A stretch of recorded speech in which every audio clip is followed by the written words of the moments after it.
High বন্ধুরা, সকাল সকাল স্নান সেরে আমি ঠাকুর ঘরে চলে এসেছি। আজ অঘ্রাণ মাসের 1 তারিখ। এই দিনে আমরা নবান্ন উৎসব করে থাকি।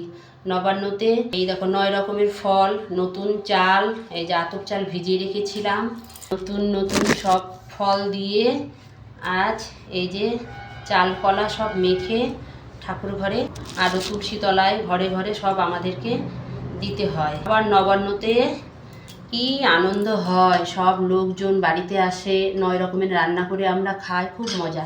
এই দেখো কমলা নিয়ে নিচ্ছি, একে একে সবই ফল দিয়ে দিচ্ছি আমি এই চালের মধ্যে।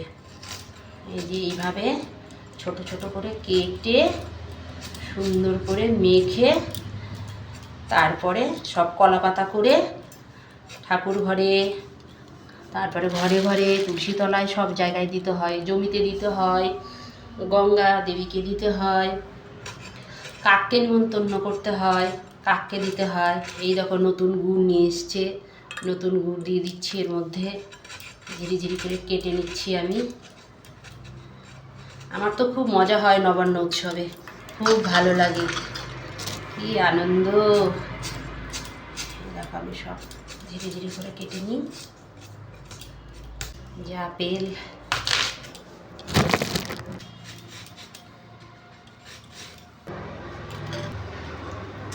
মৌসুমি।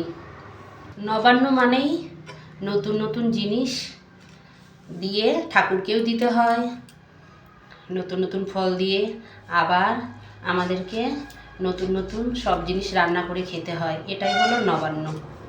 নবান্নতে 9 রকমের জিনিস দিয়ে ঠাকুরকে আমরা দিয়ে থাকি প্রসাদ, আবার 9 রকমের জিনিসও আমরা রান্না করে খাই। এখন এই দেখো সব কিছু দেওয়া হয়ে গেল আমার। এখন আমি এটা সুন্দর করে মেখে নিই। তোমরা কারা কারা নবান্ন উৎসব করো সবাই কিন্তু কমেন্ট করে জানাবে আমাকে, তাহলে আমার খুব ভালো লাগবে। এই যে মাখা হয়ে গেল। আর এই দেখো কলা পাতা এইভাবে কেটে নিয়েছি, দেখো অনেকগুলো। এইভাবে আমি প্রসাদ দেব।